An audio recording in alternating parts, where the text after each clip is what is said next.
Introduction, problem statement. Water, the essence of life. Every living organism, plants, animals, and humans, depends on clean water for survival.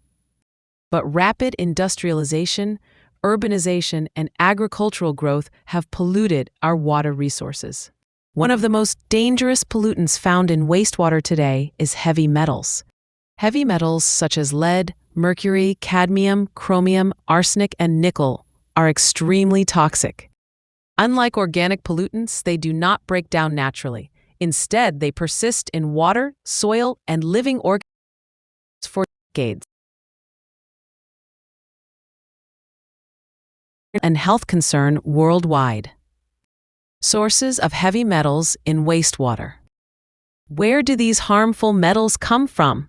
Industrial effluents. Tanneries release chromium, electroplating industries release nickel and zinc, battery manufacturing adds lead, while mining discharges cadmium and arsenic. Agriculture. Pesticides and phosphate fertilizers contain arsenic and cadmium. Urban and household waste. Improper disposal of batteries, electronics, and paints adds mercury and lead. Natural sources, even natural processes like erosion of rocks and volcanic activity contribute, but industrial discharge is the major reason. Rivers or water and aquatic life.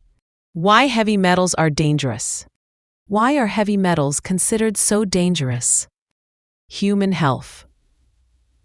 Lead damages the nervous system and reduces brain development in children. Mercury affects kidneys and causes neurological disorders. Arsenic causes skin diseases and cancer. Cadmium weakens bones and leads to kidney failure. Environment.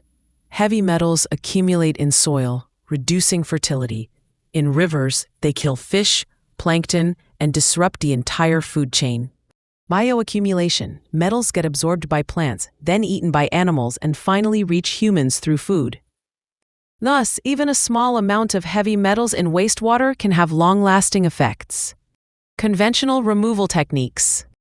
To control this problem, many traditional techniques are used. Chemical precipitation, adding lime, sulfides, or hydroxides to convert dissolved metals into insoluble particles that settle as sludge. Advantage, simple and widely used. Limitation, generates huge sludge costly to dispose of. Ion exchange, using synthetic resins that exchange harmless ions for toxic metal ions. Advantage, very effective at low concentrations. Limitation, expensive and requires regeneration. Membrane filtration, processes like reverse osmosis, ultrafiltration, nanofiltration. Advantage, can remove metals to very low levels. Limitation, high cost, membranes clog easily. Electrochemical methods, applying electric current to coagulate and remove metals. Advantage, high efficiency.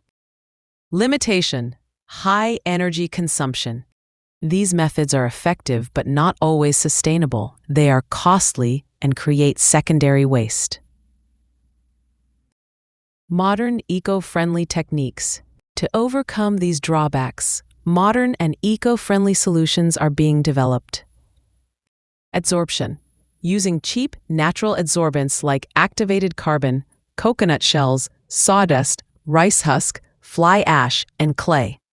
They trap metals on their surface. Advantage, low cost and efficient. Bioremediation, using microorganisms such as bacteria, fungi, and algae that naturally absorb and concentrate metals. Example, certain algae remove arsenic and cadmium from water. Phytoremediation, special plants like water hyacinth, vetiver grass, and duckweed absorb metals through roots and leaves. Advantage, natural, low-cost, and eco-friendly. Nanotechnology, nanoparticles of iron, carbon nanotubes, and graphene are being used to adsorb and degrade pollutants. Advantage, very high efficiency even at trace concentrations. These methods are sustainable, cost-effective, and future-ready. Case studies and global examples.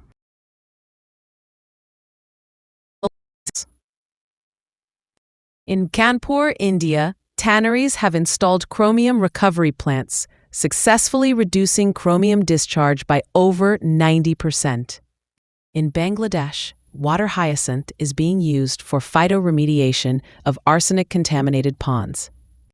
In China, large-scale algae treatment plants are used to remove heavy metals from mining wastewater. These cases prove that with the right technology and awareness, clean water is possible. Future perspective and role of communities. The future of wastewater treatment must focus on integrated and sustainable solutions. Industries must adopt zero liquid discharge systems. Governments should enforce strict regulations and encourage green technologies. Communities can promote awareness and participate in local water monitoring. Researchers must continue developing low-cost and efficient adsorbents from agricultural waste and nanotechnology. Ultimately, wastewater should be seen as a resource, not waste. Metals can even be recovered and recycled. Conclusion. To conclude, heavy metals in wastewater are a hidden but severe threat to human health, ecosystems, and future generations. Traditional methods like precipitation, filtration, and ion exchange have played an important role, but modern eco-friendly technologies like adsorption, bioremediation, phytoremediation, and nanotechnology offer more sustainable solutions. The responsibility lies with industries, governments, scientists, and communities to work together. Clean water is not a luxury. It is a necessity, and removing heavy metals is a vital step towards securing that necessity.